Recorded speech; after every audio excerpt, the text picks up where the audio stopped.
सबसे पहले तो मैं प्रिया जी को इस चीज़ के लिए बहुत ज़्यादा मुबारकबाद देना चाहूँगी। किसी भी प्रोजेक्ट को स्टार्ट करके यहाँ तक लाना बहुत बड़ी बात होती है। सोच में तो बहुत लोग करते हैं बट हकीकत में करना बहुत मुश्किल होता है।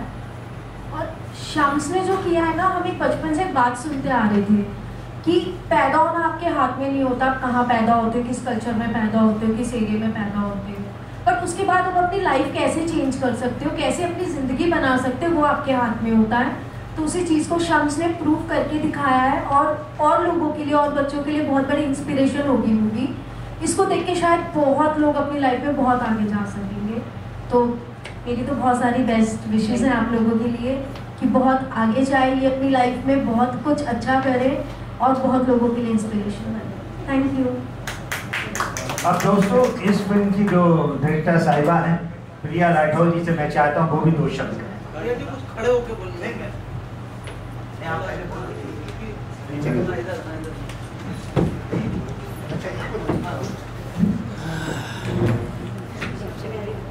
आपके सभी के बहुत आभारी हूँ। सबको हैप्पी दिवाली, भाई दूज की शुभकामनाएं। डायरेक्शन तो मैं बहुत दिन से कर रही हूँ, पर अभी मेरे को ऐसा लगता है कि अब मैं सही रूप से डायरेक्टर बन सकती हूँ। कि हमारे साथ जो हमें आशीर्वाद देने आए हैं, आज हम बहुत खुश हैं और मेरा बेटा भी उनको देख के आशीर्वाद लेके इस पिक्चर को हम लोग आगे बढ़ाएंगे और इंशाल्लाह आप लोग के सामने बहुत जल्दी इसको लेके आएंगे। Thank you. हमारे लिए सौभाग्य की बात है, प्रहलाद जी का आना हमारी इस फिल्म के लिए किसी दिवाली से कम नहीं है, किसी भाई दोस्त से कम नहीं है। तो मैं प्रहलाद जी से चाहता हूं कि वो पहले 2 शब्द कहते हैं, उसके बाद फिर टीजर देखेंगे, फिर प्रेस कॉन्फ्रेंस शेड्यूल होगी। सर, बाकी लोग बैठ सकते हैं, ऐसी कोई बात नहीं, क्योंकि आज भी प्रहलाद जी जहाँ खड़े होते हैं लाइन वहीं से शुरू होती है। ऑन कर देता हूं, लाइन ऑन कर। मेरे भाइयों, मीडिया के दोस्तों और सबको दिवाली की, भाई दूज की बहुत बहुत बधाई हो कि आज छुट्टी के दिन भी आप इतनी दूर से, इतनी संख्या में यहाँ आए हो। वो एक ऐसे हीरो के साथ जिसकी वजह से मैं भी आया हूँ, क्योंकि ये इसको देख के मुझे अपना बचपन याद आया कि जिस मोहल्ले में ये है उस मोहल्ले से मैंने भी बिजनेस शुरू किया था। जब इसने अपनी कहानी बताई तो मुझे लगा कि मैं ही मतलब जो है इसकी उम्र का वापस आ गया और पुरानी यादें मुझे वापस लौट आई। मेरी मजबूरी थी कि मैं 12 साल की उम्र से बिजनेस में आ गया और बाद में 14 साल की उम्र से फिल्म इंडस्ट्री में आया, डिस्ट्रीब्यूशन में आया। लेकिन शम ने जिस 14 साल चालू हुआ उसका भी। शम ने जो अपनी कहानी बताई और जिस तरह से जो है ये क्रिकेट में रुचि रखने वाला, आज जिस तरह से वो बैटिंग कर रहा है या बैट पकड़ना भी, मुझे सचिन तेंदुलकर की याद आई कि जिस तरह से सचिन बैट पकड़ रहा था और उस तरह से बचपन में इसी का स्टाइल जो है बिल्कुल वही है। और मुझे लगता है ये जिस भी चीज़ में हाथ डालेगा वो मुझे लगता है कामयाबी इसे कदम चूमेगी। इसमें मुझे इसको देख के इसके कॉन्फिडेंस, इसका जो भरोसा है अपने आप पे, वो इसको कहीं ना कहीं ले जाएगा। इसको खुद को नहीं पता चलेगा, बस सीढ़ियाँ चढ़ते जाएगा। ये इसका भविष्य मुझे नज़र आ रहा है। जहाँ इसने मुझे कहानी सुनाई कि मुंबई 3 क्या है और मुंबई 3 की जो एक बैकड्रॉप दिखाया और जिस तरह से आपको हरीश पटेल जी ने राइटर जी ने बताया, क्योंकि उन्होंने बंद लफ्ज़ों में आपको बताया क्योंकि कहानी रिवील नहीं करना चाहिए, लेकिन लिफाफा जो है बहुत मजबूत है। इतना मजबूत है कि अगर ऐसी पिक्चर बना दी तो मुझे लगता है कि इस जिस मोहल्ले की ये कहानी बना रहे हैं उस मोहल्ले की कहानी ऐसी जो है ना कभी आई नहीं। और अंडरवर्ल्ड किस तरह से बना, मैं आपको हिंट दे रहा हूँ, अंडरवर्ल्ड किस तरह से बना और किस तरह से जो है ऑपरेट होता था, वो इस लड़के की मतलब रिसर्च और उस मोहल्ले में जाकर पूरी कहानी को निचोड़ निकालना, ये बड़ी काबिलियत की बात है। और जो इस लड़के में जो है 14 साल की उम्र में इतना सोच रखना और इतना काम करना और आगे दूसरे फील्ड में जाना, ये बड़ी काबिल तारीफ है। इसलिए मैं भी आपके सामने पुरस्कृत हूँ, वरना मैं आज मेरी पिक्चर अनाड़ी इज बैक रिलीज है 24 तारीख को, मैंने आज अभी तक उसका प्रेस कॉन्फ्रेंस नहीं रखा है या मीडिया को इंटरव्यूज जो है अभी तक नहीं दिया। लेकिन ये मुझे मौका मिला कि अगर मैं इसके चाहत पे, अगर इसकी सोच में अगर मैं हिस्सा नहीं बना तो मुझ पे लानत है कि मैं मतलब जो है ज़िंदगी में कुछ नहीं बन पाया। क्योंकि ये एक इंस्पिरेशन होती है, आदमी की सोच होती है कि जहाँ पहुँचना है, अगर उसको दूसरे भी साथ न दे तो मुझे लगता है उसका सपना जो है अधूरा रह जाएगा। और मैं किसी कीमत पे इसका सपना जो है अधूरा बनना नहीं चाह रहा था। इसलिए मैं अपनी भी प्रेस कॉन्फ्रेंस और अपनी भी इंटरव्यू और अपनी पिक्चर की रिलीज को छोड़कर इसकी प्रेस कॉन्फ्रेंस में आया। हालांकि मुझे इतना बैकग्राउंड नहीं मालूम कि मैं प्रेस कॉन्फ्रेंस, पिक्चर मेरी नहीं है, राठौर फैमिली की है, मैं जाके क्या करूँगा। लेकिन नहीं, जो है एक सोच है, क्योंकि ये लड़का जो है इतना इंस्पायर किया, तो मुझे लगता है कि इसमें नहीं आया तो इंडस्ट्री आगे बढ़ेगी नहीं, नया टैलेंट आएगा नहीं, और ऐसे भरोसे रखने वाले लोग जो है फिर हिम्मत हार के टूट के सो जाएंगे। क्योंकि इसकी हिम्मत जो है इस तरह से बढ़ानी है और इस तरह से इसको ऊपर लाना है, और यही से है, ये फ्यूचर है हमारी फिल्म इंडस्ट्री का, इस फ्यूचर को हमको बनाना है। धन्यवाद। बहुत बहुत शुक्रिया सर। दोस्तों, इसके पहले की प्रेस कॉन्फ्रेंस क्या कहेंगे? जिस हिसाब से जो है ना मैंने सोचा था कि कहानी है, उस तरफ से मुंबई 3 मतलब बॉम्बे 3, अब मुंबई तो अब होगा, जबकि कहानी है तो बॉम्बे ही था। बॉम्बे 3 एक मशहूर और जो है दिलचस्प और बिजनेसमैन, और जहाँ से शुरुआत हुई अंडरवर्ल्ड की, उसका नाम जो है बॉम्बे 3 है। और आई थिंक राइट नाम जो है टाइटल, पिक्चर का सबसे पहला टाइटल जो है एक होना चाहिए, पिक्चर के ऊपर जाए और लोगों को समझने में जो है टाइम ना लगे। तो ये क्लियर कट है और क्लियर टाइटल है जो स्टोरी पे जाता है। और मुझे लगता है जिस हिसाब से ये पोस्टर अपना प्रोमोज भी दिखाए, जो शॉर्ट पर 30-40 सेकंड का जो है दिखाया, वो एकदम एक्यूरेट है और बहुत अच्छा है। ये तो शुरुआत है, ये तो फिल्म है नहीं, ये तो आपके सामने प्रेजेंट करने का एक तरीका है। लेकिन जब इस तरह से जो है राइटर जो है अपनी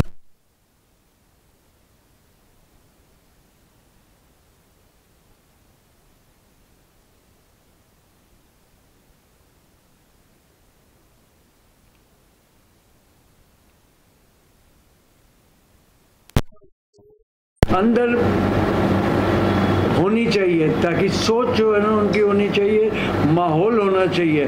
और जिस माहौल में ये रहती हैं और जिस माहौल को देखा है इन्होंने बचपन से, तो मुझे लगता है ये इनके लिए केक वॉक है, जो एक अच्छी तरह से जो है फिल्म को प्रेजेंट करेगी और दुनिया के सामने लाएगी कि ऐसी भी चीज़ जो है जो आज तक लोगों ने नहीं दिखाई, वो इन्होंने दिखा दी। सर, उसको देख के आपका भी बचपन आ याद आया क्या? बचपन ये है कि जिस तरह से इसकी सोच है, इतनी एज में जो है इतना सोचना, और फिल्म के बारे में सोचना, कैरेक्टर्स के बारे में सोचना, कहानी के बारे में सोचना, कहानी के बारे में सोचना, और उसको देख के मतलब जो माहौल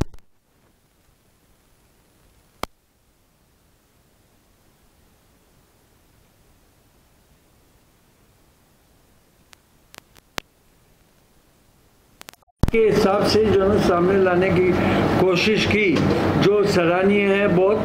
क्योंकि एक एक बच्चा जिस तरह से मिट्टी का होता है, जिस तरह से उससे सिखाओ, जिस हिसाब से मोल्ड करो, उस हिसाब से जो ना जिस तरह से मिट्टी का घड़ा बनता है, जो शेप लाना हो ला जाओ। इस घड़े में जो है वो बात है, इस मिट्टी उसने इनके परिवार ने जो है ना उसको ऐसा सींचा है जो उसकी सोच जो है ना राइट ट्रैक पे जा रही है और राइट ट्रैक पे काम कर रही है। तो इस बच्चे को जो है ना पूरी क्रेडिट ये है कि जिस तरह से माँ बाप की परवरिश इस बच्चे को मिली है उस तरह से वो आगे बढ़ रहा है। कैसा भविष्य नजर आता है? मुझे तो भविष्य जो है जो काम करना जानता है या काम के बारे में सोचता है उसका भविष्य ही भविष्य होता है। भविष्य इंसान खुद बनाता है, बाकी परमात्मा के ऊपर छोड़ देना चाहिए, क्योंकि नसीब और सोच दोनों एक साथ चलती है और दोनों का साथ मिल जाए तो आदमी अपना नसीब खुद बना सकता है अगर मेहनत करे। क्राइम स्टोरी आप जो बना रहे, सरकार ने काफ़ी पाबंदी ला दी है, अगर कुछ रुकावटें आती तो उसको आप कैसे नजर करेंगे? किस चीज़ की रुकावट है? ये बॉम्बे नंबर 3 क्राइम पे स्टोरी चल रही है, तो आई डोंट थिंक कि ऐसा कोई सेंसरशिप में कोई रूल है। टाइटल पे जो है बॉम्बे 3 जो है 95 तक जो है बॉम्बे टाइटल था। महाराष्ट्र की नोटिफिकेशन है बॉम्बे को मुंबई करना, सेंट्रल की नहीं है। आज मद्रास को चेन्नई कर दिया, लेकिन मद्रास आज भी लोग बोलते हैं। अगर पुरानी फिल्म बनाएंगे तो मद्रास कैफ़े आई थी, बॉम्बे में आई थी बॉम्बे वेलवेट, तो मैं ही चेयरमैन था उस वक्त, मैंने ही मतलब बॉम्बे वेलवेट पास की थी। तो ऐसे बॉम्बे में कोई ऐसी टाइटल की कोई वो है नहीं, क्योंकि ये 95 के पहले की स्टोरी है। सामाजिक संदेश है। शहबाज जी से पूछना चाहूँगा कि ये आपके जीवन के ऊपर कहानी है, तो आपको क्यों आया कि मेरे ऊपर ये फिल्म बनाई जाए? मुझे नहीं आया, मेरे बेटे ने मुझे मोटिवेट किया कि डैड अब आप ये पिक्चर बनाएंगे तो इसका टाइटल क्या होना चाहिए। पहले तो हम बहुत टाइटल के अंदर कस्टमर्स किए, लास्ट में हमने टाइटल को चॉइस किया कि मुंबई नंबर 3 रखेंगे। और ये 80% रियल स्टोरी है जो मेरे लाइफ से गुजरी है पूरी। इसके अंदर कोई वो नहीं है, एक जो स्टेप है वो रियल है। तो अंडरवर्ल्ड से क्या नाता आपको, जो इसमें अंडरवर्ल्ड आपने दिखाया कि अंडरवर्ल्ड? तो पिक्चर देखने में बता देंगे ना, अभी बता के पूरी पिक्चर थोड़ी दिखाना है। उस एरिया में रह रहे हैं, उस एरिया में उस टाइम के क्या हुआ था, उस टाइम की वोटिंग की हालत क्या थी, उस टाइम के नेता लोग का क्या रवैया था अंडरवर्ल्ड के साथ में। क्योंकि उस टाइम पे उस जगह पे हम कहीं ना कहीं 16 साल के एज के थे, तो हमको ऐसा लगता था कि हम भी भाई बने, तो भाई लोग के आजू बाजू में खड़े रहते थे, तो उनका सब हाव भाव हम लोग देखते थे, क्या होता था, कौन नेता आ रहा है, क्या बात कर रहे नेताओं से, नेता लोग को कैसा भगाते थे। और वोटिंग कैसा ही थी, वो भी बैलेट पेपर की जो वोटिंग थी वो हमने दिखाएंगे इसके अंदर, जो कि मेरे सामने गुजरी और उसके अंदर मैं कहीं ना कहीं उसका एक पार्ट का हिस्सा रहा हूँ मैं। आपको डर नहीं लग रहा कि इस तरह की फिल्म बना के आपको प्रेशर आएगा ऊपर से? काय का डरना, जहाँ से अंडरवर्ल्ड में जन्म लिया वहाँ से हम भी जन्म लिए, हमसे भी क्या डरना है। इस विषय पर फिल्म बनाने का कैसे शख्स ने जब आपको बताया तो कैसे आपको कहना है कि बनाना चाहिए, अच्छी बात है क्या? पहले इसने गली का एक प्रोग्राम बनाया रियलिटी शो, तो इसकी हिम्मत देख के ये पिक्चर में अगर आना बोला तो मैं लगा यस। आप और भी स्टार इसमें रखने वाले हैं? अभी स्टार कास्ट को मैं ओपन नहीं करूँगा, स्टार कास्ट इसके लिए नहीं ओपन करूँगा क्योंकि सेंसिटिव पिक्चर है। अगर किसी स्टार को मैं धमकी आए तो मेरा आधी पिक्चर छोड़ के भाग गया तो मैं कहाँ जाऊँगा। तो इसके लिए स्टार कास्ट मेरा कोई ओपन नहीं होगा, डायरेक्ट इसका ट्रेलर रिलीज होगा, उसके अंदर सब स्टार कास्ट आपको नजर आ जाएंगे। लेकिन स्टार होंगे? हाँ, स्टार होंगे। प्रिया जी, कब से इस फिल्म की शूटिंग आप स्टार्ट कर रही हैं, हमारे दर्शकों को बताइए। शूटिंग तो स्टार्ट है इसकी, अगले साल रिलीज भी रहेगी इसी टाइम पे, दिवाली के टाइम पे अगले साल रिलीज रहेगी, और सर का आशीर्वाद रहा तो उस रिलीजिंग में सब कुछ खड़े रहेंगे। जिस तरह से ये अंडरवर्ल्ड की कहानी आप उठा रही हैं, तो आप ये मुंबई एक मैसेज है, ये मैसेज है लोगों को, ये मैसेज है हमारा। रहने वाले लोग सिर्फ खराब नहीं रहते। आज हमारे एरिया क्या वो हाल है कि हम किसी को पिज़्ज़ा डिलीवर करने बोले ना, अगर हमारे बेटे को पिज़्ज़ा खाने का तो पिज़्ज़े के लिए डिलीवर करते हो तो इसे लिख के आता कि ये black list area, know the area is black listed. यहाँ पे मतलब लोग आप भी वहाँ खड़े रह के आप पिज़्ज़ा मंगा नहीं ला के देंगे, क्योंकि हमारे एरिया में ऐसा कुछ है नहीं, हमारा एरिया एकदम क्लियर है।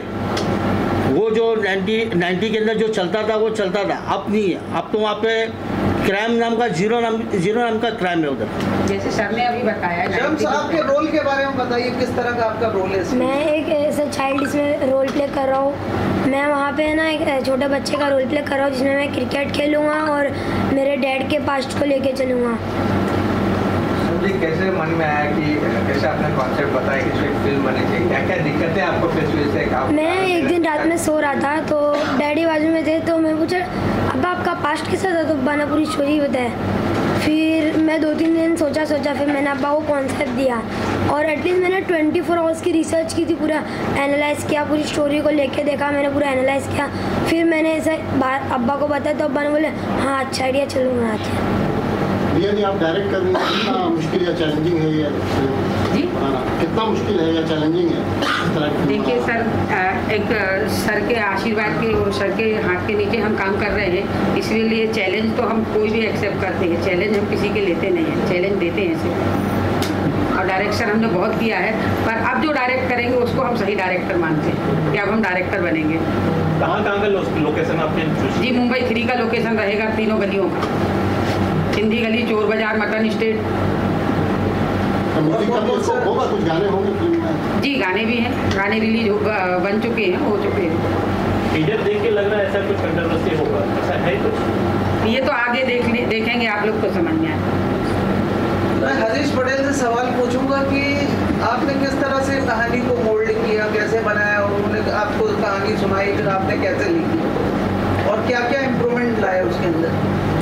देखो, जनरली लोग सोचते हैं कि मुंबई 3 इस जगह की कहानी है, कुछ उसमें क्राइम होगा, कुछ उसमें कंट्रोवर्सी होगी, कुछ ऐसा होगा, कुछ वैसा होगा, लेकिन कहानी को कहने का एक अंदाज होता है और उसका एक बैकड्रॉप होता है। ये जो पिक्चर हम बना रहे हैं, जो शम्स ने अपने पिताजी को बताया और प्रिया जी ने और शहबाज भाई ने और शम्स ने जो मुझे कहानी सुनाई, वो कहानी इटसेल्फ इतनी इंटरेस्टिंग थी, उसके अंदर इतना रियल ड्रामा था, सारा कुछ रियल स्टोरी थी कि अपनी लाइफ की जर्नी थी कि एक ऐसी जगह में, एक ऐसी बदनाम गली में जहाँ का नाम लो तो वहाँ पे सारे गैंगस्टर या क्राइम का ही लोग सबसे पहले उसको जोड़ते हैं। उस जगह पर किसी एक व्यक्ति के संघर्ष की कहानी और उसके संघर्ष में उसको आई तकलीफ़ की कहानी, उस तकलीफ़ में वो कैसे जीता है, कैसे झेलता है, उससे कैसे बाहर निकलता है और कैसे अपने परिवार को लेके चलता है। क्योंकि संघर्ष इतना आसान नहीं होता किसी ऐसी जगह में जहाँ की जगह जो ऑलरेडी बदनाम हो जाए। आपके पीछे एक टैग चल रहा है कि आप मुंबई 3 में रहते हैं, मुंबई 3 में रहते हैं, मतलब आपके पीछे पीछे वो चल रहा है परछाई की तरह कि वो पूरा का पूरा जो बदनाम गली का बदनामी है वो आपके पीछे चल रही सरनेम के जैसे, और उससे आपको लड़ना है, लड़के अपने आप को इस्टेब्लिश करना है, अपने परिवार को संभालना है, अपने बच्चे को इस्टेब्लिश करना है, और कैसे एक बच्चा अपने परिवार के साथ अपने पिता की देखभाल में कैसे आगे बढ़ता है, कैसे अपने लक्ष्य को हासिल करता है, ये स्टोरी उसके ऊपर। ये कहानी जो है एक कीचड़ में पला हुआ बनता हुआ कमल का फूल है, जो निचोड़ यही है कि कीचड़ से कैसे बाहर निकल के कमल के फूल की तरह खिलता है। बीजेपी का मत समझिएगा लेकिन ये जो है इस मोड़ ये है कि हालात जो है ना इंसान को कितना मजबूर करती है और वो मजबूरी से कैसे बाहर निकलती है। जिसके अंदर ये एक मुस्लिम लड़का मुंबई नंबर 3 का एक हिंदू लड़की से जाके एमपी के अंदर मतलब कट्टर संगठन हिंदू लड़की से शादी करके इधर आज तक के उनकी जर्नी रियल बताई है। नहीं बतानी जी, आपका क्या रोल है इस फिल्म के अंदर? क्या कहानी सुनाई गई है आपको? कैरेक्टर रिवील कर सकते हैं। देखिए, मैं अभी यहाँ मुझसे कंट्रोवर्सी वाला क्वेश्चन पूछ रहे हो। अभी थोड़े टाइम पहले कहा गया था कि बहुत सारी चीज़ें रिवील नहीं करनी है, तो मैं कहानी तो ऑलमोस्ट हम सबको समझ आ गई, बहुत क्लियर है।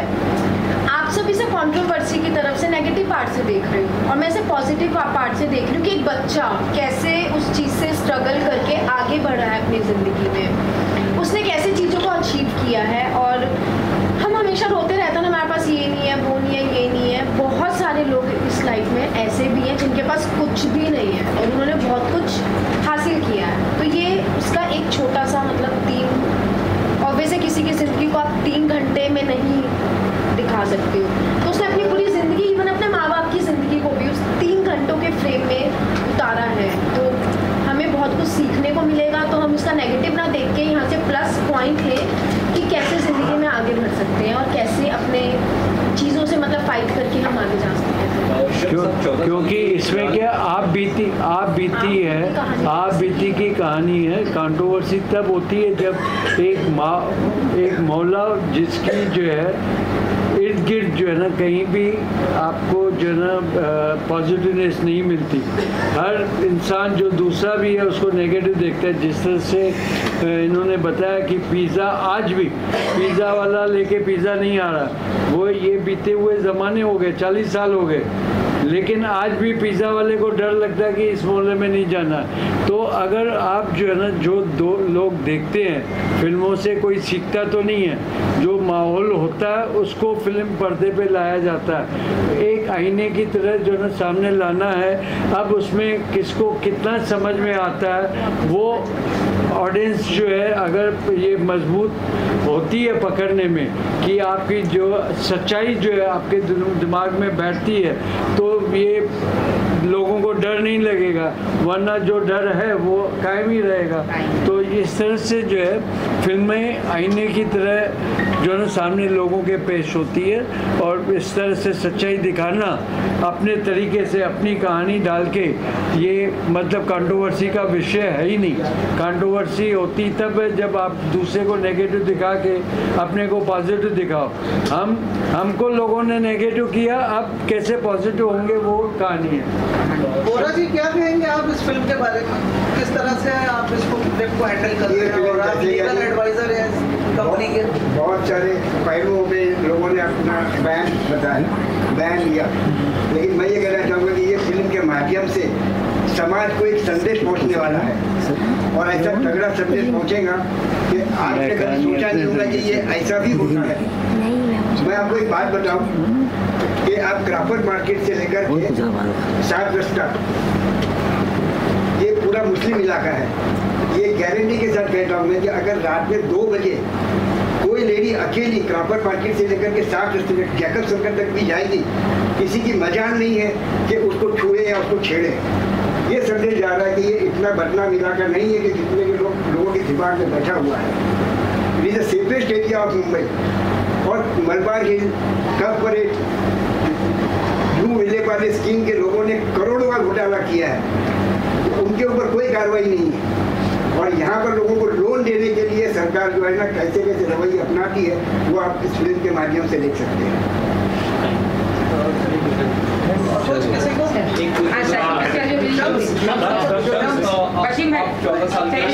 आप 14 साल की आप है, ये क्या आपकी पहला प्रोजेक्ट है कि इससे पहले भी आपको कुछ काम किया? मैंने इससे पहले गली गाइस, हम हैं गली गाइस के ऊपर काम किया था। मेरे हिसाब से नाज़िमा आंटी और वसीम अंकल के प्यार के से बहुत ज़्यादा आ गया था वो। मैं बहुत थैंक यू बोलना चाहता हूँ उनको। मुंबई 3 में कितनी तैयारी कर रहे हैं? मैंने मुंबई 3 में बहुत तैयारी किया हूँ, मैं बहुत एनालाइज़ किया हूँ, 24-24 घंटे मैंने बैठ के एनालाइज़ किया हूँ। सोया कब? टाइम निकाल के सो लिया बस बीच में। 24 घंटा करनी नहीं तो 24 घंटा हो जाए। शब्द एक आखिरी सवाल बेटा, अभी इसमें ऐसे कुछ सीन आएंगे जो बड़े खतरनाक होंगे, तो आप डरोगे तो कैसे? जिस जगह पे मैं पैदा हुआ और वहीं जगह पे अंडरवर्ल्ड ने जन्म लिया, मेरे को वो जगह से डरने की ज़रूरत नहीं है। और हिंदुस्तान के संविधान में कहाँ लिखा है सच बोलना और सच दिखाना झूठ है, जुर्म है। मैं सच सामने पेश करूँगा। जब हिंदुस्तान के लोगों को करने में शर्म नहीं तो मेरे को दिखाने में मैं क्यों शर्माऊँ?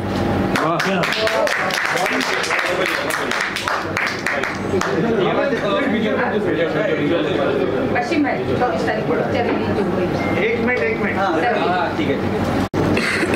नारी इस बैग जो है, जिस तरह से मैं अपने पिछले जैसे कहा कि मेरे बहुत सारे न्यू कमर्स को लेके मैंने फिल्में बनाई है। एक और न्यू कमर को लेके अपना नवाब खान और मिशिका चौरासिया, मिथुन चक्रवर्ती के साथ, अनीता राज के साथ फिल्म बनाई है, जो आप पर्दे पे 24 नवंबर को आएगी। इट्स रोमांटिक, इमोशनल, और जो इसके अंदर एक भाईचारा, इंसानियत की जो मैसेज है उसके अंदर कि आज जिस तरह से माहौल जो है देश में ख़राब चल रहा है और किस तरह से एक पोजीशन जो है जानबूझ के किस तरह से हिंदू मुस्लिम किए जा रहा है। तो ये पिक्चर में मेरा मिथुन चक्रवर्ती जो है एक पॉजिटिव कैरेक्टर प्ले कर रहा है, जो मुस्लिम कैरेक्टर प्ले कर रहा है, जिसके अंदर मतलब एक बाप का रोल अदा कर रहा है, जो एक हिंदू लड़के का को अपनी बेटे की तरह मानता है और उस बेटे को जो है ना जो ज़रूरत है उसकी ज़रूरतें पूरी करता है, जो उसको भी नहीं मालूम पड़ती है कि मेरा बाप जो है पढ़ रहा है। ये रिलेशनशिप और एक हिंदू मुस्लिम की जो दोस्ती, एक प्यार, एक मोहब्बत जो आज हमें दिखने को है बहुत लेकिन दिखाते कम, मतलब उसको भड़काते हैं ज़्यादा। तो ये एक तरीके से मैंने मतलब जो है इस फिल्म को बनाया। 25 साल पहले मैंने एक फिल्म बनाई थी बाई बाई, जो इसी महीने में 14 नवंबर को, आज उसका जो है 14 नवंबर को 25 साल पूरे हुए। वो भी ब्रदरहुड पे पिक्चर थी, दोनों हीरो, एक हिंदू था एक मुस्लिम था, और दोनों का जो है रिलेशनशिप जो है ना एक भाईचारे का था। जिस तरह से मतलब एक कौमी सॉन्ग भी था, आँखें जिसकी मंदिर मस्जिद दिल गुरुद्वारा है, ये देश हमारा है, ये देश हमारा है। उस तरह से 25 साल के बाद मेरी वही उसी महीने में मतलब एक हफ्ते बाद मतलब हिंदू मुस्लिम के भाईचारे और इंसानियत के नाते की एक फिल्म रिलीज़ होने जा रही है, जो आज ज़रूरत है, जो एक डर पैदा किया गया है मुस्लिम कौम में कि भैया आपको जो है इस तरह से जो है ना हम हिंदू राज्य बनाएंगे, वो कम से कम एक रिलेशन देख के उन चीज़ों से हटके, परे हटके एक फिल्म में आईना बन के लोग देखें और इसको अपना प्यार दें, और इसमें लगे कि भी आज भी फिल्म इंडस्ट्री जो है ऐसी फिल्में नहीं बनाती जिसमें सिर्फ जो है मुस्लिम कैरेक्टर को नेगेटिव दिखा दो। मोस्टली क्या हो रहा है कि फिल्म के ज़रिए हर मुस्लिम को जो है टेररिस्ट माना जाता है, जिस तरह से प्रोजेक्ट किया जाता है कि हर मुस्लिम जो है ना टेररिस्ट है, और शाहरुख खान ने इस पर पिक्चर भी बनाई थी मैं टेररिस्ट नहीं हूँ। तो मतलब जो है एक इमेज जो है ना एक जो प्रोजेक्ट किया गया उस इमेज को तोड़ने के लिए ये फिल्म की जो कहानी है वो एक मैं अनाड़ी इज़ बैक, जो एक सीधे साधे ऑनेस्ट आदमी की कहानी है, जिसको साथ दे रहे हैं मिथुन चक्रवर्ती एज ए मुस्लिम अबू जान। Thank you. आप इसमें रोल कर रहे हैं, काफ़ी चीज़ें दिखाई देंगी और वो ऐसा लगेगा जैसे कि मैंने हिंदुस्तान को रिप्रेजेंट किया। ये जो क्रेडिट है वो शॉप को जाता है। इसी तरह से कोई पहले आपने किया है? हाँ, मैंने काफ़ी काम किया है, जैसे कुमकुम भाग्य सीरियल का क्राइम पे मैंने किया है। क्राइम में अभी मैंने एक शॉर्ट स्टोरी की थी जो भ्रूण हत्या करता है और उसके बच्चों से लोग शादी नहीं करते।